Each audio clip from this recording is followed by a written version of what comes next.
सैकड़ों की संख्या में प्रत्याशी नगर निकाय चुनावों में चुनाव लड़ने के लिए मैदान में उतरेंगे। चुनाव किस तरह से लड़े जाएंगे, नामांकन किस तरीके से होगा, किन किन डॉक्यूमेंट्स की उसमें आवश्यकता पड़ेगी, ये सभी जानकारियां आपके पास होना जरूरी। प्रत्याशी को अपना नामांकन भरने के लिए सबसे पहले प्रत्याशी जिस भी वार्ड से चुनाव लड़ रहा है तो उस नगर परिषद, लोग पूछते हैं कि जी जुर्माना है, 1000 रुपए का जुर्माना है, 2000 रुपए का जुर्माना है, तो यहाँ हम बता देना चाहते हैं कि 2 साल तक की सजा भी है तो भी वह भर सकता है। ना बता दीजिए, जनरल, बीसी और एससी सभी के लिए क्या शैक्षणिक योग्यता है रखी?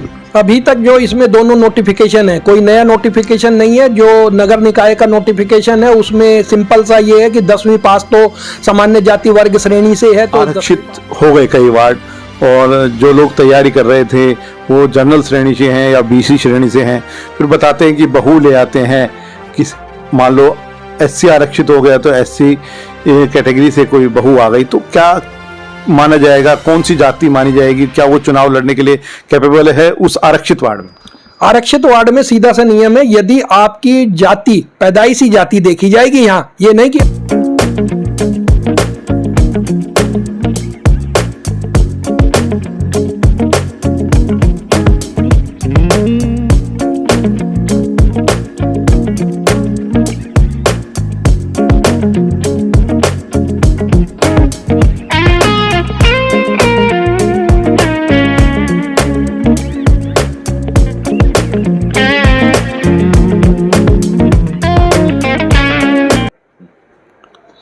नगर निकाय चुनावों का बिगुल बज चुका है।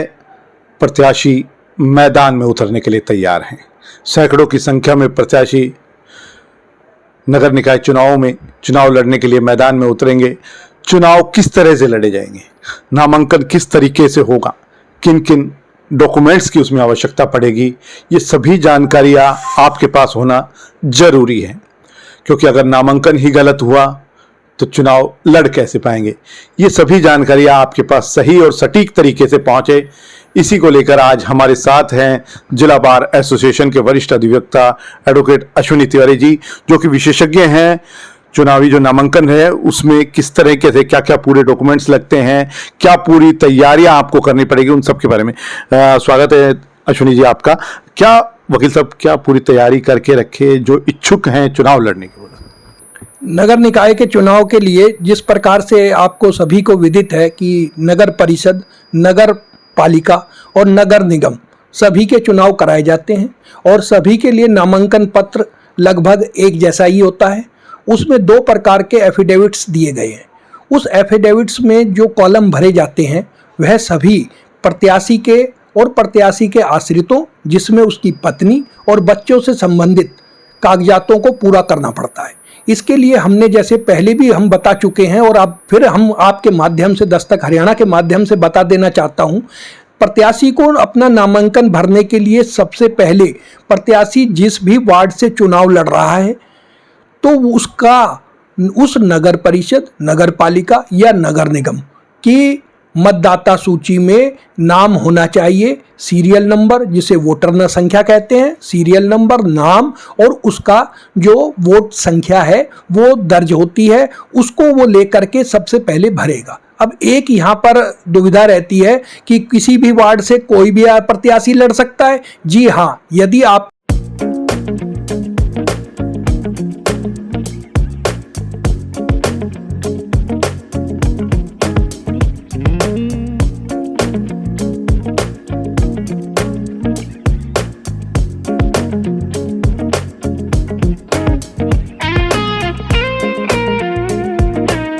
का नगर परिषद में किसी भी वार्ड में आपका मत है, वोट है, तो आप किसी भी वार्ड से लड़ सकते हैं, बशर्ते कि यदि वो आरक्षित वार्ड है, जैसे कि बीसीए, बीसीबी, महिला या रिजर्व कैटेगरी का वार्ड है, तो वो रिजर्व कैंडिडेट होना चाहिए, यानी कि उस श्रेणी में आना चाहिए। वकील साहब, आपने बड़ी बात बताई है, मुद्दा यहीं से शुरू कर लेते हैं जी। वार्ड नंबर 10 का कोई रहने वाला है। हाँ। वार्ड नंबर 8 आरक्षित वार्ड है किसी भी वर्ग के लिए जी, तो वार्ड नंबर 10 का वार्ड नंबर 8 में जाकर चुनाव लड़ लेगा ये बशर्ते कि उस रिजर्वेशन, जैसे कि बीसीए का कैंडिडेट है तो बीसीए का होना चाहिए, महिला है तो महिला होनी चाहिए, एससी महिला है, एससी रिजर्व है तो उसको उस श्रेणी का होना चाहिए, वो लड़ सकता है। किसी भी वार्ड का प्रत्याशी किसी भी वार्ड से लड़ सकता है, बशर्ते कि उसको जो मिनिमम योग्यता बताई गई है, जैसे आरक्षित है तो आरक्षित वाली श्रेणी में आना चाहिए। अब दूसरा स्टेप इसके आगे चलते हम कि आरक्षित है, यदि वार्ड आरक्षित है तो आपको क्या चाहिए।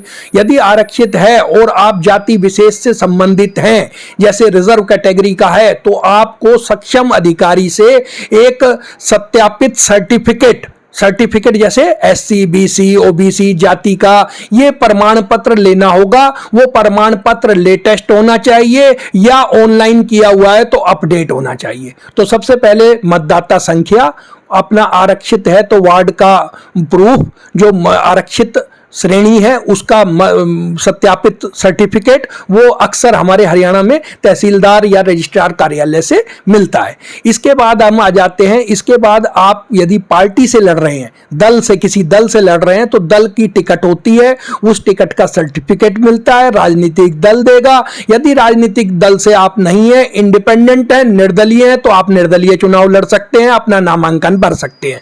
उसके बाद अभी यदि हम आगे चलें तो ऐसा होना चाहिए किसी भी प्रत्याशी के खिलाफ कोई आपराधिक मामला दर्ज ना हो। अब यहां पर क्वेश्चन उठता है कि कोई सजा याफ्ता मुलजिम है, तो उसमें मैं यहां स्पष्ट कर दूं कि कोई भी व्यक्ति जिसको 2 साल से ज्यादा की सजा हुई है और उसकी अपील पेंडिंग है, अपील लंबित है, या आगे तक वो न्यायालय से फाइनल नहीं हुआ है, सुप्रीम कोर्ट तक या अदर कंपिटेंट अथॉरिटीज तक वो फाइनल नहीं हुआ है, तो वो भी चुनाव लड़ सकता है, बशर्ते उसे अपने सारे आपराधिक रिकॉर्ड, अपने दस्तावेज जैसे कि आदेश की कॉपी, पेंडिंग है तो उसकी अपील संख्या, और कोई भी क्रिमिनल ऑफेंस है तो उसको लिखना पड़ेगा।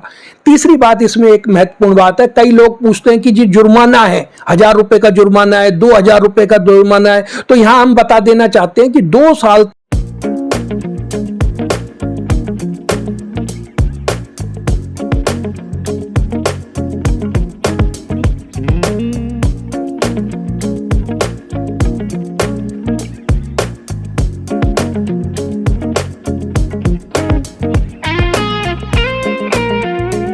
की सजा भी है तो भी वह भर सकता है। 2 साल से ऊपर की सजा में मामला थोड़ा सा पेचीदा होता है, उसमें हमें डिस्क्रिप्शन लिखने पड़ते हैं। तो ये तो रही आपराधिक मामले की। इसी क्रम में हम आगे चलें तो अब प्रत्याशी का आता है सारी प्रॉपर्टी का ब्यौरा, इनकम का ब्यौरा, सारे बैंक खातों की डिटेल। अब यहां प्रत्याशी में क्या किस किस का होगा, एक कॉलम दिया गया है जो पार्ट बी बनाया गया है एफिडेविट का, उसमें आता है संपत्ति का ब्यौरा। आपके पास कितनी संपत्ति है, कितनी जायदाद है, कितनी दादालाई है, कितनी आपकी सेल्फ एक्वायर्ड है, कितनी आपने खरीदी थी, कब खरीदी थी, आज उसकी मार्केट वैल्यू क्या है। आपके पास का मतलब यह होता है कि आपके प्रत्याशी की पत्नी और उनके बच्चे जो डिपेंडेंट हैं, आश्रित हैं, मां बाप की प्रॉपर्टी को इसमें शामिल नहीं किया जाता है। तो यह भी क्लियर कर ले कि मां बाप की जायदाद को जायदाद नहीं माना जाएगा। प्रत्याशी, उसकी पत्नी, उनके बच्चों की सारी जायदाद, बैंक के बैलेंस, बैंक की डिटेल्स, कौन कौन से बैंक अकाउंट हैं, कैश इन हैंड कितना है, ज्वेलरी कितनी है, ये सारी डिटेल हमें कॉलम जो पार्ट बी बनाया गया है एफिडेविट उसमें देनी होगी। इसके अलावा सबसे जो अहम है पैन कार्ड का नंबर, चाहे आपका, पत्नी का, बच्चों का है, और आईटीआर, 3 साल की आईटीआर। यदि आप इनकम टैक्स रिटर्न भरते हैं तो उसमें आपको अपनी नेट इनकम दिखानी होगी। अब जो अलग से 5वीं बात आती है वो ये है कि आपके पास कोई लेनदारी देनदारी, यानी कि कोई आपकी जिम्मेवारी बनती है, कोई पैसा है, कोई लोन है, कोई फाइनेंस है, कोई गाड़ी फाइनेंस है, कोई मकान फाइनेंस है, या किसी भी तरीके की किस्तें आप अदा कर रहे हैं, कोई फाइनेंस कंपनी को, फाइनेंस इंस्टीट्यूशन को, कोई बैंक को, तो उसकी डिटेल आपको भरनी होगी। उसके लिए आपको पूरे कागज पत्री तैयार करने होंगे। इसके अलावा आता है कि बिजली का विभाग का, जो हरियाणा सरकार का है, बिजली विभाग का नो ड्यूज, और बिजली विभाग के अलावा 3 बैंक और बताए जाते हैं, जैसे ग्रामीण बैंक, रूरल ग्रामीण बैंक और जो सिटी ग्रामीण बैंक हैं, उनके सबके आपके नो ड्यूज सर्टिफिकेट, वो जब नोटिफिकेशन आता है तो उसके अकॉर्डिंग आपको नोटिफिकेशन के अकॉर्डिंग नो ड्यूज सर्टिफिकेट लेने होंगे। अनापत्ति प्रमाण पत्र लेना होगा कि आपका कोई लोन बकाया नहीं है। कुल मिलाकर बात यह है कि सरकारी ड्यूज बकाया नहीं होने चाहिए। यदि बकाया है तो उसका विस्तृत ब्यौरा आपके नॉमिनेशन फॉर्म में दिया जाएगा। उससे भी एक महत्वपूर्ण बात है, जो प्रत्याशी फॉर्म भरता है उसका आधार कार्ड, उसका आईडी प्रूफ, फैमिली आईडी, ये सारे दस्तावेजों की सभी की कॉपी लगती है। तीसरी सबसे बड़ी बात जो इसमें एक आती है, न्यूनतम योग्यता कि 10वीं पास होना चाहिए। एससी के लिए अलग योग्यता बताई गई है, 8वीं पास होना चाहिए, तो उसका प्रमाण पत्र भी आपको लगाना है। इसके साथ ही जितने भी प्रमाण पत्र आप लगाएंगे तो एक चेक लिस्ट लगाएंगे और नॉमिनेशन फॉर्म के साथ ये सारी चीजें भरी जाएंगी। जिसमें नॉमिनेशन फॉर्म की यदि हम बात करें तो नॉमिनेशन फॉर्म के साथ एक प्रपोजर के भी साइन होते हैं। प्रपोजर का केवल वोटर लिस्ट, अब यहां ध्यान देने योग्य है कि प्रपोजर वही वार्ड का होना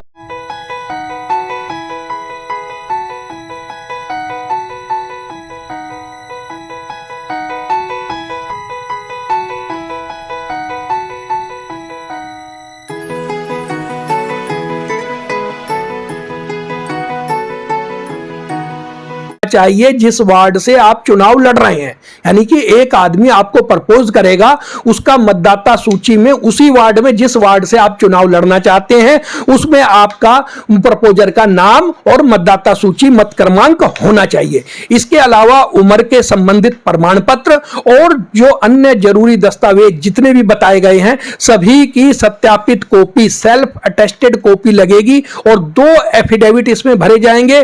दोनों एफिडेविट भी आपको लगाने होंगे। वकील साहब, शैक्षणिक योग्यता की आपने बता दी, फिर भी थोड़ा सा और डिटेल में आप बता दीजिए। जनरल, बीसी और एससी सभी के लिए क्या शैक्षणिक योग्यता रखी गई? अभी तक जो इसमें दोनों नोटिफिकेशन है, कोई नया नोटिफिकेशन नहीं है। जो नगर निकाय का नोटिफिकेशन है उसमें सिंपल सा ये है कि 10वीं पास तो सामान्य जाति वर्ग श्रेणी से है तो 10वीं पास चाहिए, और एससी वर्ग से है तो 8वीं पास चाहिए। और जो वार्ड मेंबर के लिए, यानी कि वार्ड का जो सदस्य चुनाव लड़ रहा है उसके लिए 5वीं पास एससी वर्ग के लिए दी गई है। बाकी के लिए सभी के लिए 10वीं रखी गई है। और कुछ लोग ये पूछते हैं कि 2 बच्चों वाला नामांकन कर सकता है क्या? नहीं, तो वो हमारे यहाँ लागू नहीं है। 2 बच्चों से ज्यादा वाला भी नामांकन वार्ड प्रत्याशी के लिए या चेयरमैनशिप के लिए चुनाव लड़ सकता है। तो चेयरमैनशिप के लिए 10वीं रखी गई है और एससी वर्ग से हैं, नगर पार्षद का चुनाव लड़ रहे हैं तो 5वीं पास लड़ सकता है। आपको अपना सर्टिफिकेट देना होगा, सभी का शैक्षणिक योग्यता सर्टिफिकेट देना होगा, और जो हाईएस्ट क्वालिफाइड हैं तो उनको हाईएस्ट डिग्री भी लगानी होगी।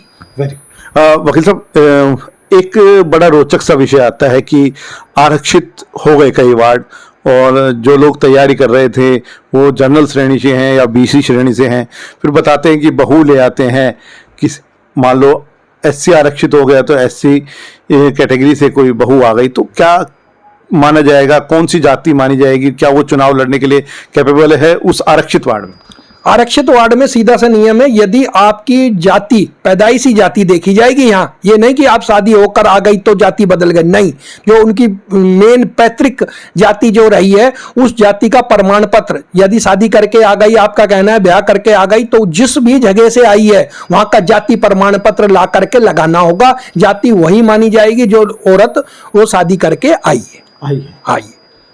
एक उदाहरण देकर भी आप समझा सकते हैं। हाँ, जैसे उदाहरण में ये है कि एससी वार्ड रिजर्व है और किसी नॉन एससी आदमी ने एससी महिला से शादी कर ली, तो वो अपना एससी का प्रमाण पत्र लगाकर एससी वार्ड से चुनाव लड़ सकती है। उसमें यह नहीं कहा जाएगा कि उसने गैर बिरादरी शादी की है या गैर एससी से शादी की है तो चुनाव लड़ने के योग्य नहीं है। उसकी मेन जाति जो है, मूल जाति, वो एससी है, तो वो एससी का बेनिफिट ले सकती है, वार्ड का चुनाव लड़ सकती है। वकील साहब, कितना महत्वपूर्ण है या कितना जरूरी है नामांकन फॉर्मों को सही से भरना? सही सर्टिफिकेट लगाना, झूठ ना बोलना। मान लो कई लोग जैसे अपनी एफआईआर छुपा देते हैं, शैक्षणिक योग्यताओं में गड़बड़ कर देते हैं, तो क्या परिणाम भुगतने पड़ सकते हैं? देखिए, फॉर्म में स्पेसिफिक लिखा हुआ है, यदि कोई भी आप गलत जानकारी देते हैं तो आप उसके स्वयं जिम्मेवार होंगे। यदि इसकी शिकायत हो जाती है, काफ़ी केसेस ऐसे आए हैं, बाद में शिकायत हो जाती है, तो वो गलत एफिडेविट देने पे लिए जो क्रिमिनल कॉन्सिक्वेंसेज हैं, जो भी परिणाम है, वो आपको भुगतने पड़ेंगे। आपका निर्वाचन रद्द हो सकता है, क्योंकि सारी प्रोसेस में सब चीज़ क्लियर की गई है। इसके अलावा यही नहीं, आपको डेली रूटीन के चुनाव के खर्चे भी फाइल भर के तैयार करनी पड़ती है। यदि आप वो खर्चे फाइल नहीं भर पाते और समय पर जमा नहीं करा पाते, तो भी आपकी नामांकन प्रक्रिया, जो नामांकन पत्र भरा गया था, वो रिजेक्ट हो सकता है। चुने हुए प्रत्याशी रिजेक्ट हो सकते हैं और उस पर अनुशासनात्मक कार्रवाई के साथ साथ फौजदारी कार्रवाई, जो क्रिमिनल ऑफेंस है, वो भी बनता है, क्योंकि गलत एफिडेविट देना अपने आप में एक अपराध माना गया है। तो ये बड़ी बात बताई है एडवोकेट साहब की तरफ से कि अगर नॉमिनेशन फॉर्म में आप गलत जानकारी देते हैं और गलत जानकारी देकर चुन लिए भी जाते हैं, तो अगर वो जानकारी पकड़ी गई आपकी गलत, तो चुने हुए जो आप चुनकर कोई प्रत्याशी पार्षद बन गए, तो वो भी कैंसिल हो सकता है। ये बड़ी जानकारी दी है वकील साहब ने। वकील साहब, कागजी कार्रवाई तैयार करने में कितना समय लगेगा? प्रत्याशियों को क्या हिदायत देना चाहेंगे कि अभी से जुट जाएं अपने कागजों को तैयार करने? बिल्कुल ठीक कह रहे हैं आप, कागजी कार्रवाई बहुत लंबी है, इसलिए आप पहले से जुट जाइए और जो भी आपकी प्रॉपर्टी या बैलेंस, बैंक बैलेंस या जो भी चीजें हैं, आप अभी से कागज जुटाए रखिए, क्योंकि 3 से 4 दिन का समय नॉमिनेशन का मिलता है। उस समय बड़ी तेजी होती है और आदमी भूल जाते हैं, इसलिए हम पहले से कहते रहते हैं। हमारे से काफी लोग कंसल्ट कर रहे हैं, तो पहले से आप अपने कागजात, डॉक्यूमेंट्स वेरीफाई करा के तैयार रखिए। वकील साहब, लोगों को मदद चाहिए, जैसे आपने बता दिया मौखिक तौर पे, कहीं से कोई लिखित जानकारी भी उनको मिल सकती है? क्या आप लोग भी मुहैया करा सकते हैं अपने चैम्बर से? क्या इस तरीके से लोगों लिखित जानकारी भी मिलती है और हमारे पास पूरा नोटिस बोर्ड चस्पा किया हुआ है, मैंने अपने चैम्बर में भी। और कोई भी आएंगे, 247 number chamber, district court Rewari, block 1 में आकर के आप कंसल्ट कर सकते हैं, अपना फॉर्म भरवा सकते हैं और जो भी लीगल एस्पेक्ट्स हैं उसके बारे में आप अपने विचार से क्लियर कर सकते हैं हमारे से आकर। अश्विनी तिवारी जी हमारे साथ थे। बड़े बेहतरीन तरीके से, बड़े सरल तरीके से उन्होंने आपको समझा दिया कि किस तरीके से आपको अपना नॉमिनेशन फॉर्म भरना है, क्या क्या डॉक्यूमेंट्स उसमें चाहिएंगे। उन डॉक्यूमेंट्स की तैयारी अगर आप चुनाव लड़ने के इच्छुक हैं तो अभी से कर लीजिए, क्योंकि एक लंबी प्रक्रिया है। जितने भी नो ड्यूज हैं किसी भी सरकारी कार्यालय से, उनको क्लियर कर लीजिए अगर आपको चुनाव लड़ना है तो। और महत्वपूर्ण चीज की नॉमिनेशन फॉर्म में बिल्कुल सही जानकारी दीजिए, क्योंकि आप अकेले नहीं होंगे चुनाव लड़ने वाले, आपके सामने प्रत्याशी होंगे। आपने गलत जानकारी दी और वो पकड़ी गई तो चुने जाने के बाद भी आप घर बैठ सकते हैं और मुकदमा दर्ज होगा, वो अलग। तो दस्तक हरियाणा के लिए के यादव के साथ अमित सैनी की रिपोर्ट। ये रेवाड़ी का एकमात्र अस्पताल Aditya hospital, block A, sun city, HUDA bypass, Abhay Singh चौक, रेवाड़ी। यहाँ न्यूरो सर्जरी के अंतर्गत ब्रेन और रीढ़ की हड्डी की सर्जरी की जाती है। दिमाग की नस ब्लॉक होना, नस फटना और लकवा जैसे मामलों का उपचार किया जाता है। कार्डियोलॉजी विभाग में एंजियोग्राफी, स्टंट और छल्ला डालने की सुविधा है। लेप्रोस्कोपी द्वारा पित्ताशय, अपेंडिक्स, हर्निया और पेट की सर्जरी बिना बड़े चीरे के होती है। ऑर्थोपेडिक्स में कितनी भी टूटी हड्डी का सफल ऑपरेशन, घुटना बदलना, फ्रैक्चर, घुटने के फटे मांस और हड्डी के ट्यूमर का ऑपरेशन किया जाता है। सामान्य चिकित्सा में दमा, सांस की तकलीफ, इन्फेक्शन, टीबी, पेट की गैस, चिकनगुनिया और डेंगू का इलाज उपलब्ध है।